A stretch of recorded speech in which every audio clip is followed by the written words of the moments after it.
Hey y'all. Yes, I have the same shirt on, but this is like video number 4 that I've made today. It'll be alright though. Anyways, this video I'm going to talk about my pulmonary appointment, which is also on my list. It says pulmonary, but it's sleep medicine, so it's pretty much your CPAP and your sleep study, because most people have to have a sleep study, and then it's also goes over the results of your pulmonary function test. So I'm going to do the pulmonary function test that I had and the sleep medicine pulmonary doctor visit, because it's the same. So I'll start out with the pulmonary function test. There's nothing to it. It's like 2 different parts. It does take probably 30, maybe 45 minutes. You get in this like little chamber type thing, and they close the door, and there's someone that's sitting on like a computer, and she's right there outside of the little chamber thing that you're sitting in, and you have this thing it goes in your mouth, and it's attached to like a computer system type thing. And what it does is you start breathing like regularly into it, and then it gets to where like it feels like you can't breathe, but you're still, you're able to breathe, but it makes it like feel like it's really, really hard to breathe, like you can't breathe. And then they have you like take some really deep breaths and blow out and keep blowing until you can't, until like there's like on their computer there's like I don't know how many times I'm going to say that. I know it sounds crazy, I'm saying it so much, but on their computer screen, like, there I go again, on their computer screen there is a chart thing, and like you have to blow out until it lights up green on their computer, and then they'll tell you can stop. And that's pretty much the extent of the test. After you get done in the chamber doing that stuff, then they took me out of the chamber and I sat down in another chair and pretty much done the same exact thing, but it was on like a different machine. So I don't know what the difference between the two is, but all that checked out fine for me. So the next thing was an appointment with the pulmonary doctor, which it could be different places. So, here the pulmonologist also takes care of sleep apnea patients. I guess because this lungs or whatnot. So I don't know if it's different places, like if there's special doctors that just does sleep apnea and not other lung pulmonary stuff. But anyways, so I actually, one of the things of the required testing is a sleep study. I don't have to go back through the sleep study because I've already been diagnosed with sleep apnea. I've been through the sleep study and stuff a few years ago. I actually first got diagnosed with sleep apnea probably 12 years ago, and I didn't use the machine. I was like, no, screw this. It's a pain to try to go to sleep. I'm not doing it. So years went by, and about 4 years ago, I just got to the point, I was miserable. I couldn't hold my eyes open during the day. I wasn't sleeping at night. I'd fall asleep, wake up, fall asleep, wake up. And I was like, I've got to get back on a CPAP. So I went back to the doctor, had another sleep study done, got back on the CPAP and everything. So my appointment with the pulmonologist, they just went over my pulmonary function test, and you know, she done my clearance for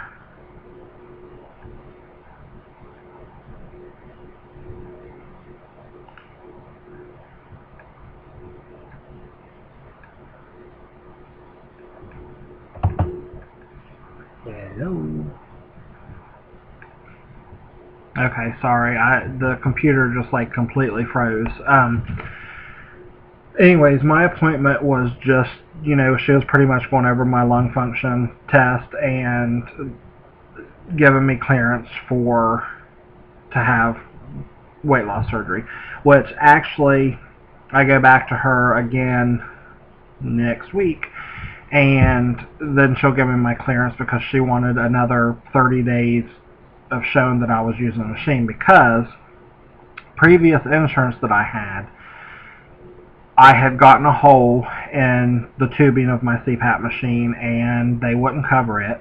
They literally told me to put duct tape on it. So I didn't have duct tape at the time, but I had electrical tape. So I electrical taped my CPAP machine. Now, for an insurance company to tell you to do this, I believe is complete bullshit. Excuse my language. But I mean, it's ridiculous, You need these supplies, but the insurance companies don't give a crap. So I done that, and then I fought with them for 2 years to get new supplies. They didn't want to cover new supplies. I never got new supplies. So then I got aggravated to the point I'm like, I'm done fighting. I'm not trying to, I'm not getting anywhere, not getting new supplies. Forget it. I'm not using the machine anymore. So I didn't for a while. Well, I, started getting tired and feeling horrible again. So I started using it again, but I had just changed insurances right before I had started this whole journey. So I was like, when I go, to my pulmonary doctor appointment, I can have her set me up and hopefully get some new supplies with this new company and stuff. So I had been using the machine, hadn't been using the machine because of that. Well, of course, I have to show compliance, so I went to her almost a month ago, because I go next week, so it's been almost a month.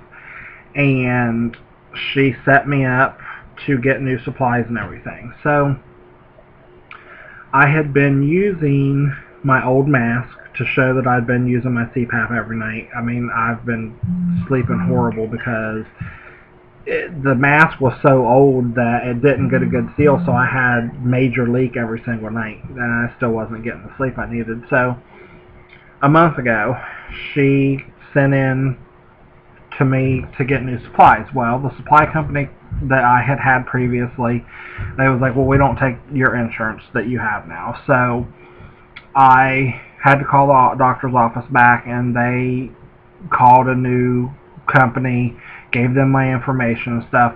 Didn't hear from them. Well, in the meantime, the old company had tried to say, well, you have to bring your CPAP machine back because it was never paid for. And I said, excuse me, but I had insurance the whole time.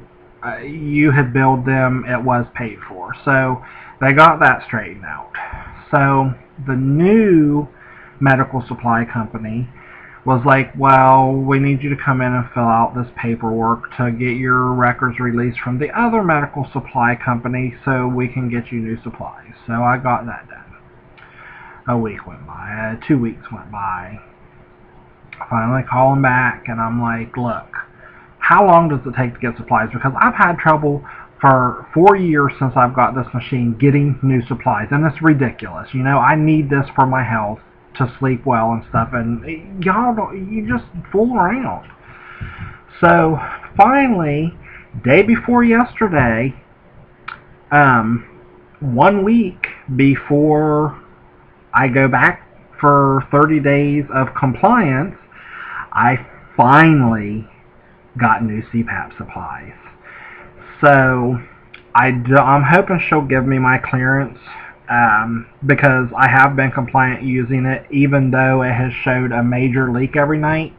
I mean, that's not my fault. I can't help because the company's done that. But even if she makes me do another 30 days to show that I don't have any major leaks, it's no big deal because I still have several months before surgery. So, and I still have to go back to the pulmonary doctor anyway, from time to time. So it's not that big of a deal. But that's been my experience with that. So, if you do have to have a sleep study, it's not as bad as some people make it out to be. Yes, they glue all these little things to your head. I think, I'm not 100% sure, but I think I have a picture of the last sleep study I had several years ago with all the stuff stuck on my head. If so, I'll put it here at the end of the video if I can find it, just so you can kind of see what it is. And that's the first part of the sleep test. It monitors how well you're sleeping and like your movements and all that stuff, and then that tells them if you have sleep apnea. If you do have sleep apnea, then you come back for a second night to stay all night, and that's when they actually hook you up to a CPAP machine, fit you with a mask that's comfortable for you and everything to see what pressure you're going to have to be on. So it's not too awful bad, and it is very uncomfortable at first getting used to wearing one of these CPAP masks, but you do get used to it. And I would say within a month's time, it probably took me, when I first started using it, probably took a good month. You feel so much better. You feel rested, you have more energy. So anyways, if you have any questions, feel free to send me an email. I will leave it at my email address at the end of this video. Once again, if you have not watched my other videos, my name is Daniel. This is just a story of my weight loss journey, and I have not had my surgery yet. I have 3 to 4 more months, hopefully, and I'll be able to schedule my surgery. So I will see y'all in the next video. Hope y'all are having a wonderful day.